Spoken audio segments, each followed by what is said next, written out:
What is up, guys? JD here. I hope you're doing well today. We're going to be doing the disassembly of the original 2 from Kizer. Let's jump into it.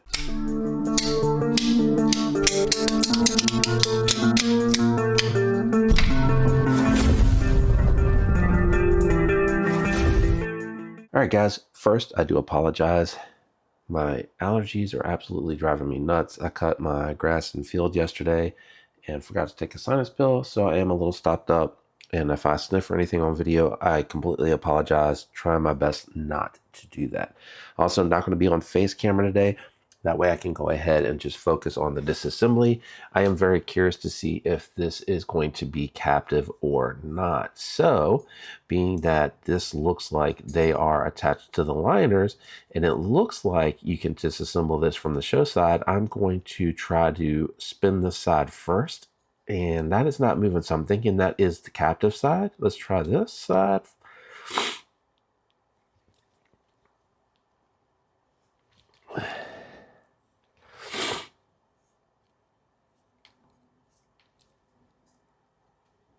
All right, this side is spinning. And there is some thread locker, and I just sniffed. I do apologize. All steel hardware, externally coated blade. You can see the D shape there. I'm going to go ahead and attempt to remove just the T8. I'm going to leave the pocket clip on for this disassembly. I know that there's some really cool stuff underneath the scale here that we could take a quick peek at. But for the sake of the video, I'm going to go ahead and just try to proceed with the disassembly.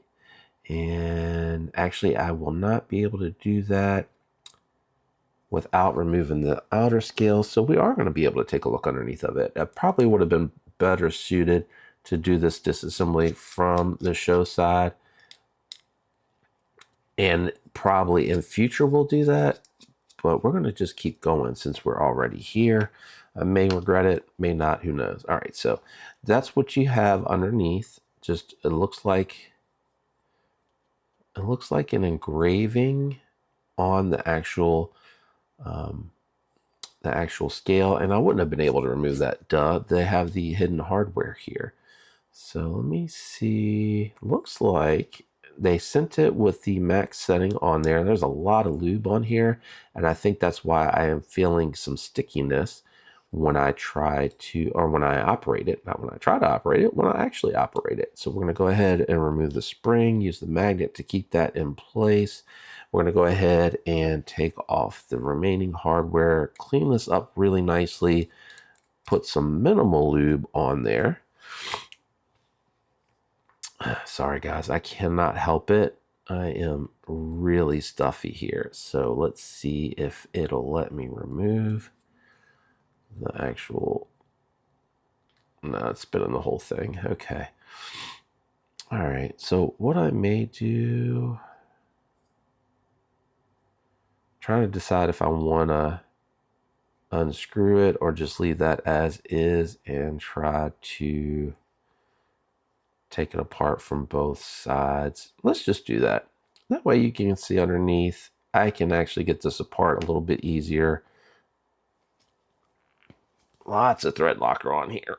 I think they may have overdone it slightly. This side, I will say, came off a little bit easier, but it actually has more thread locker on it. And it looks like this screw, just kidding, they're the same length. The black was throwing me off. I was going to say, it looks like it's a little longer. It's not. It's not, guys. It's the same. All right. Other scale off. There's a look at the inside. We're going to take this off as well. And it does look like they made them all captive. So I am happy to see that. So to disassemble this, honestly, I think you could just do it from the show side and it would be a lot easier. You could pop that spring and take that apart. I don't think you need to go as far as I have, but for the video's sake, we're going to go ahead and take it all the way apart, clean it really good.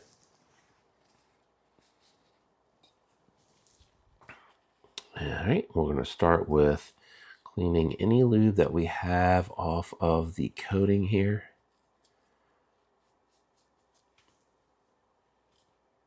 I'm going to use my bit to clean inside the pivot itself. We're going to grab a shot because I'm very bad about remembering to do that on these disassembly videos for some reason. Not really sure why. And we're going to go ahead. I am so sorry I'm sniffly, guys. I took some sinus medicine, really hoping that that kicks in. All right, that should be good and clean. We're going to clean the pivot and the washers. And this is truthfully really smooth. I've already been carrying it and have a track forming on the hardened liners, so I'm not going to swap the bearings, but you may want to. And these are probably just your standard 5mm 3/64 ball size. Bearings are pretty clean. I prefer to see them using the Delrin style, the plastic bearings, but I think they go with the stamped on like that middle tier usually, only because I think those are a little bit more stable. I'm just going to clean the liner really good. I'm just going to hit the stop pin while I'm here. I'm so sorry, guys. I know that's gross to hear me snotting on camera. I really wanted to get this done because I'm actually going to holiday carry it, because I, as of the recording of this, I'm 16 days away from Halloween.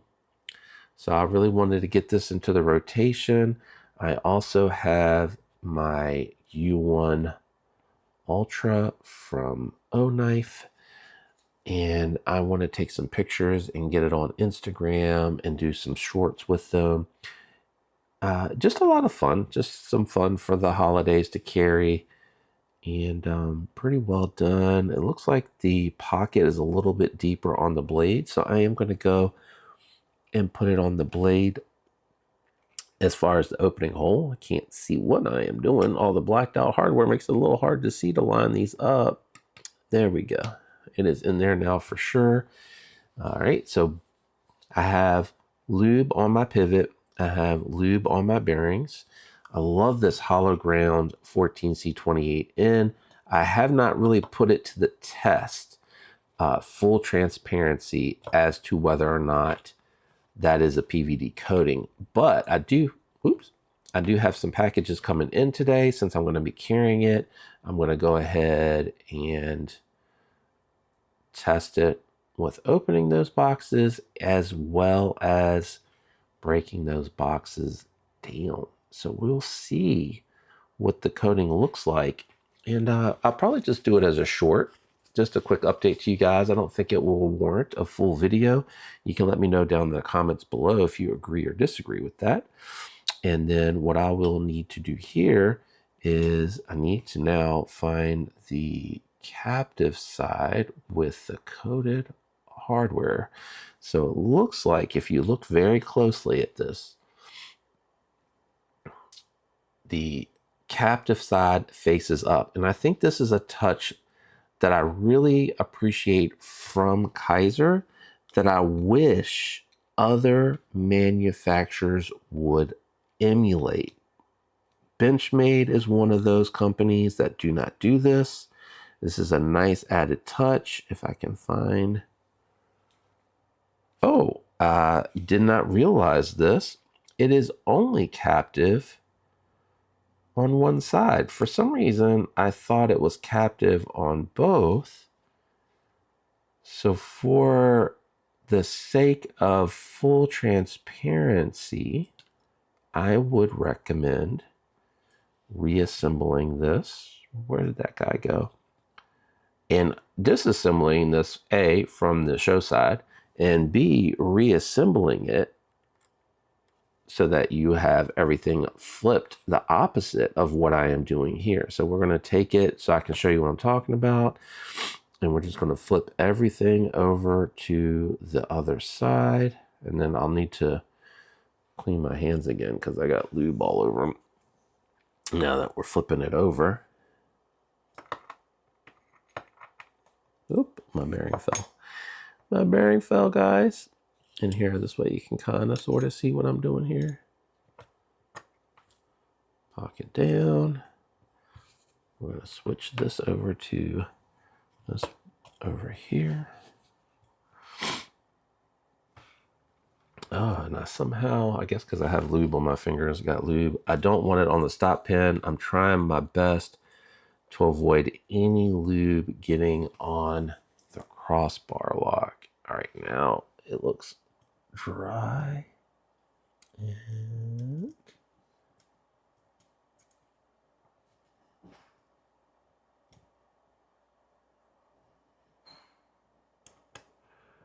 we have that reassembled.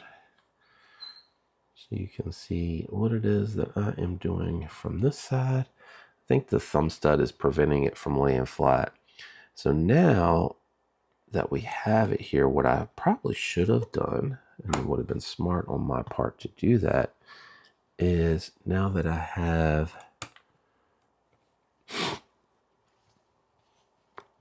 everything laying, there we go, everything laying flat and connected, is go ahead and install, excuse me, these internal ones here.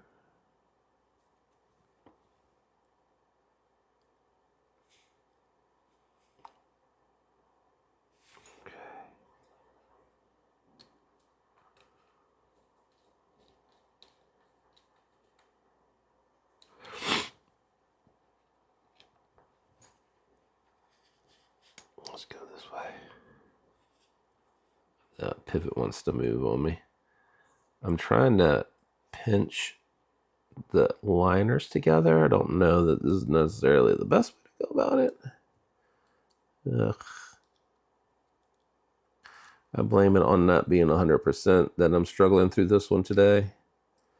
I also think that looking back, taking it all apart from the show side, because the captive pivot is on the lock side. I'm gonna clean this up really good because I'd like it to stay looking nice underneath. All right, now that I have this side together, I'm gonna go ahead and feed everything through here. I'm gonna get the pocket clip side together first, and then we'll go ahead and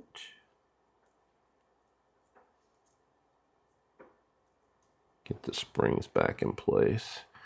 And one thing that I will do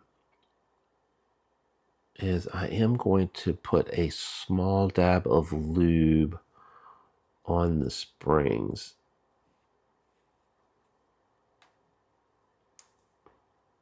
Oh my gosh, I put that on upside down. Why didn't one of y'all say something to me? I'm sure somebody was screaming. You are putting that on upside down. And I cannot get it to go past. There we go. There we go. Lock that out. I need to flip the spring over. Ooh. Lord have mercy. Hook that way. JD. Goodness, goodness, goodness. All right, let's try this again. I can tell I'm not feeling 100%, guys. I am struggling on what should be, especially if you took it apart from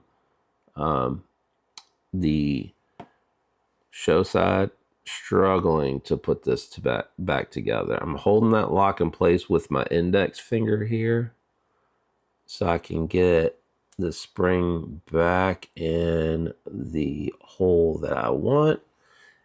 Got a little bit of lube. I'm going to get the lube up at the top and at the back out of the way so it'll look nice when I reassemble this. I'm going to pull back on the spring and move the pivot over a little bit.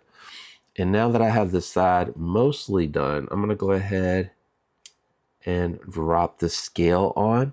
Now with the PEI scale, you can tighten down on it, but be careful close to the edge when you put these back. It can crack on you if you put too much tension on it. I think that's another reason that they probably use thread locker. I'm also going to wait to tighten it the rest of the way down just to make sure that I have it centered. Okay, so this is where I'm talking about to be careful, is right here. You just don't want to over tighten this and crack your scale. So I'm going to go just a little tight by hand so I can get the rest of this one assembled. And then I can check my centering and make sure I am centered.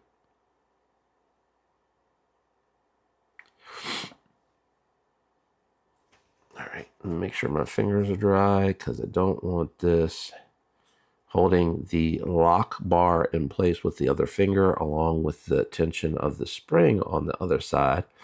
I'm going to try to get it under the fingernail.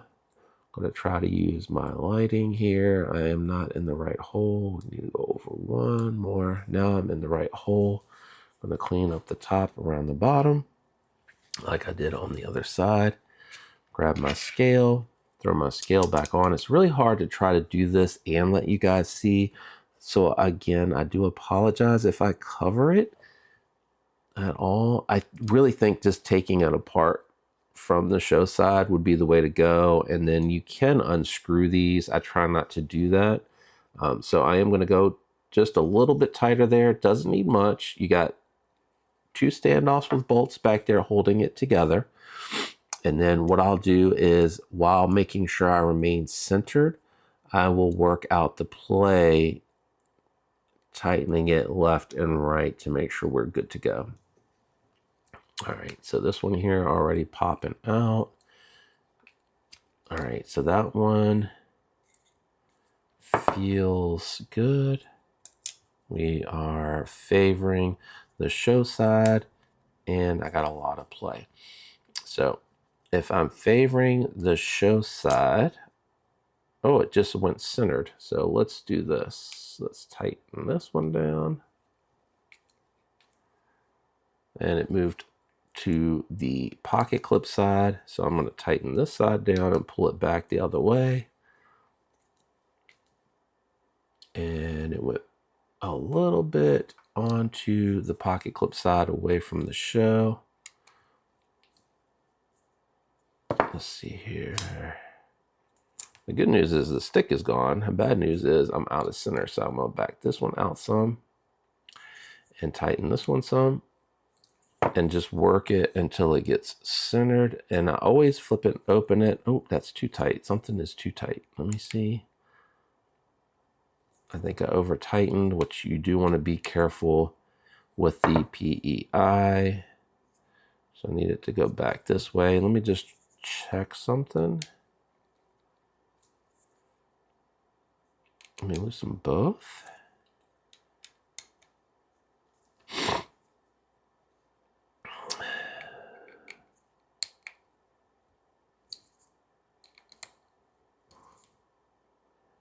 All right, so we are centered. Let me draw a little here,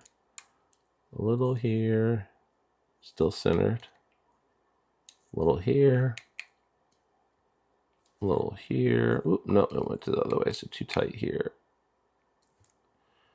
Let's try tightening. Okay, that is making it walk. So we're gonna loosen this one more. Try to keep an eye on it as I do it at this point, because now we're,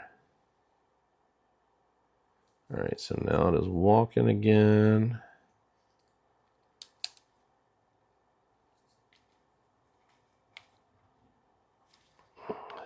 So it is this way.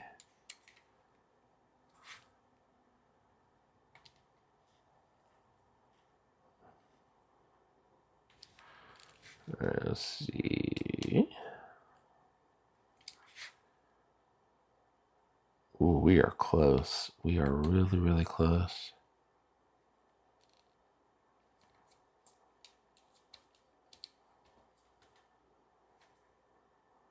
Really close. I am using my thumb to apply a little bit of pressure. I'm trying to make sure I'm really close to being centered. Just a touch of play. Let me see which one's looser. And it is a little bit of a game. Oh boy, that is close. Got a little bit of play left.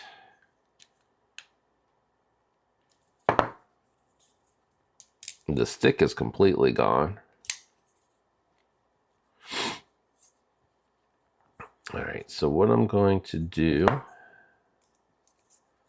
gonna try, I'm really close to center, so I'm gonna try to shift it to that side and tighten these a little bit more to lock the scales down and see if that'll hold at center. All right, so I'm dead center, no play, and we are dead center. So it's a little bit of working with this one here. Once I got it super close, I pushed it over by hand and I tightened these down slightly. I didn't want to over tighten them. I'm just going to check to see if there's any more to be had without cracking the scales, and that's as far as I'm comfortable going. I feel like that is off camera looking at it.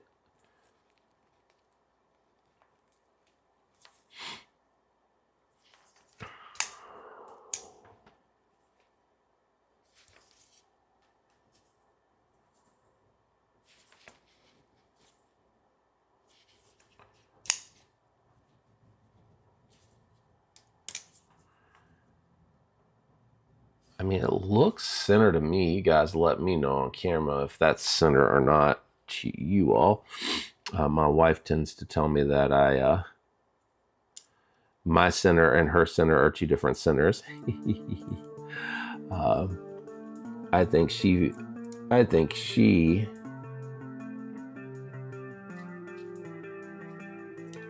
Oh wait, let me check this one. All right, that one clicked.